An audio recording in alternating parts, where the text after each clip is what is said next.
तो हम लोग advantage and disadvantage of box केसन पढ़ चुके थे। अब हम लोग पढ़ते हैं न्यूमेटिक केसन।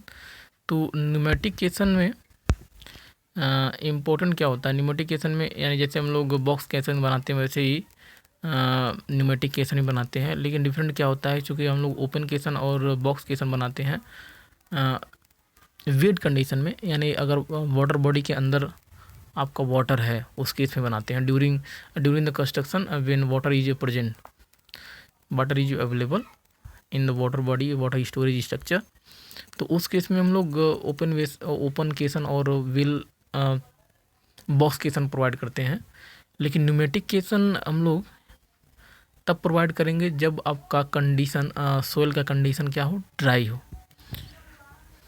तो न्यूमेटिक केसन में चूँकि ड्राई कंडीशन में बनाते हैं, तो जब भी हम लोग पूरी वेल फाउंडेशन या न्यूमेटिक केसन हम लोग बना लेते हैं, तो उस केस में क्या होता है, चूँकि नीचे से क्या है वाटर सील होता है।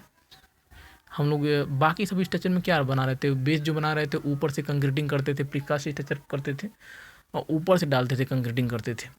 लेकिन न्यूमेटिक केसन में क्या होता है, चूँकि ड्राई कंडीशन में बनाते हैं, तो इसमें आपके पास क्या होता है, डिफ़िकल्टी नहीं होती है, वाटर की समस्या नहीं होती है, तो एक प्रॉपर बेस तैयार कर लेते हैं। और प्रॉपर बेस तैयार करते हैं तो वाटर टाइट स्ट्रक्चर बन जाता है। और बाद में जब पूरा हम लोग स्ट्रक्चर बना लेते हैं, तो एयर की पॉसिबिलिटी होती है बनने के लिए, तो एयर को रिमूव करने के लिए हम लोग एयर लॉक्स यूज करते हैं। और अगर किसी कारणवश वेल फाउंडेशन के अंदर या न्यूमेटिक केसन के अंदर वाटर इंटर भी कर जाता है, तो उसको इजीली पंपिंग करके हम लोग बाहर निकाल सके, इसलिए हम लोग पाइप भी प्रोवाइड करते हैं इस केसन के अंदर, न्यूमेटिक केसन के अंदर। तो इन न्यूमेटिक केसन the internal air pressure of the close chamber, चूँकि क्लोज चैम्बर की तरह बनाते हैं, चूँकि पहले से वाटर नहीं था, हम लोग बाद में बनाते हैं, तो यह सेप्टिक टैंक की तरह बन जाता है एक तरीके से। तो पहले स्टार्टिंग, यानी अब सेप्टिक टैंक अगर ये आप यूज नहीं कर रहे हैं, बिल्कुल इम्पटी है, उस केस में तो एयर की पॉसिबिलिटी बन जाती है। एयर की पॉसिबिलिटी अगर हो रही है, तो एयर क्या करेगा, प्रेशर लगाएगा वॉल्स के ऊपर। तो सेम कंडीशन यहाँ भी होता है, kept high to prevent water from the entering a chamber।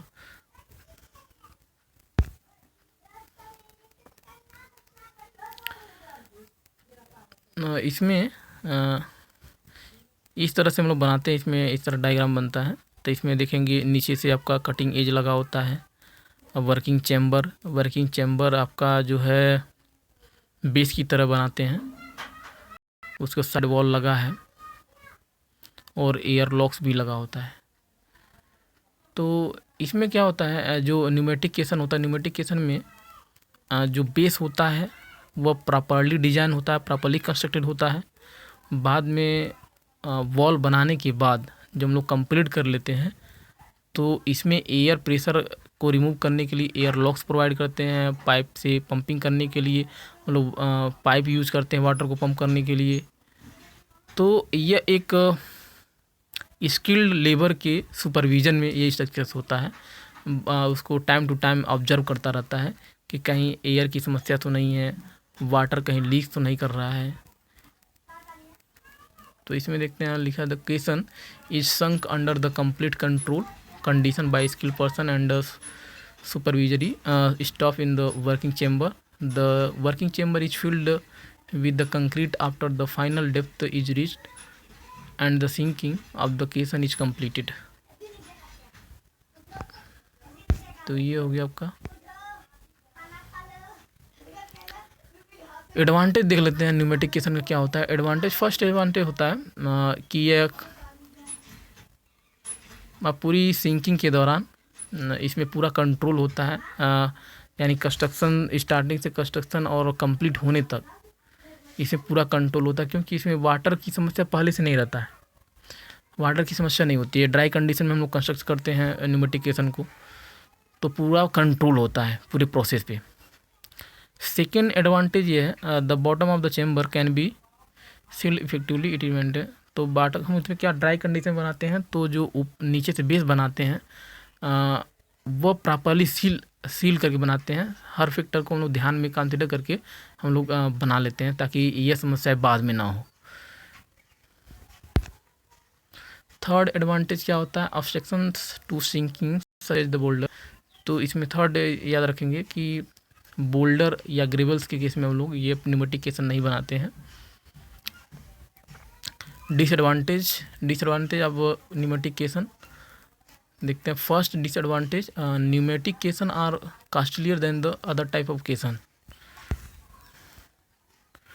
तो कॉस्टलियर इसलिए हो जाता है क्योंकि ड्राई कंडीशन में बनाते हैं और प्रॉपरली बेस तैयार करते हैं, वाटर सील मटेरियल यूज़ करते हैं, इसमें पाइप भी प्रोवाइड करते हैं और एयर लॉक्स भी प्रोवाइड करते हैं और एक इसकी लेबर की सुपरविज़न में होता है। तो अदर केसन के कंपेयर में न्यूमेटिक केसन क्या होता है, थोड़ा सा कॉस्टली हो जाता है। सेकेंड डिसएडवांटेज देखते हैं, the depth of the caisson beyond labour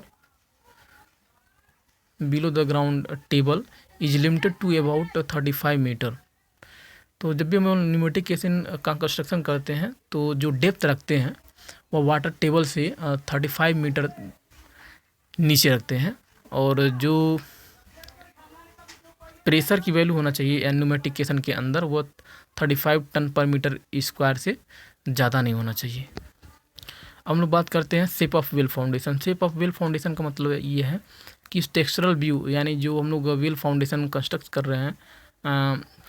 रहे हैं कि उसकी आकृति कैसी है, शेप कैसी है। तो पहला जो शेप होता है सर्कुलर बहुत ही इम्पोर्टेंट माना जाता है फाउंडेशन के केस में। रीज़न ये आता है कि सर्कुलर शेप जो होता है इसकी स्ट्रेंथ अदर सेक्शन के कंपेयर में बहुत ज़्यादा होती है। अगर सर्कुलर खास करके आपका हॉलो सर्कुलर है तो उस केस में क्या होता है, इसकी एडवांटेज और बढ़ जाती है। हॉलो सर्कुलर के लिए आई की वैल्यू ज़्यादा होती है और आई जिसके लिए ज़्यादा है उसके लिए स्ट्रेंथ की वैल्यू बढ़ जाती है। क्यों स्ट्रेंथ की वैल्यू बढ़ जाएगी, क्योंकि हम लोग पढ़े थे strength of any material which depends on the section modulus. Section modulus which is denoted by z equals to I upon y, where I equals to moment of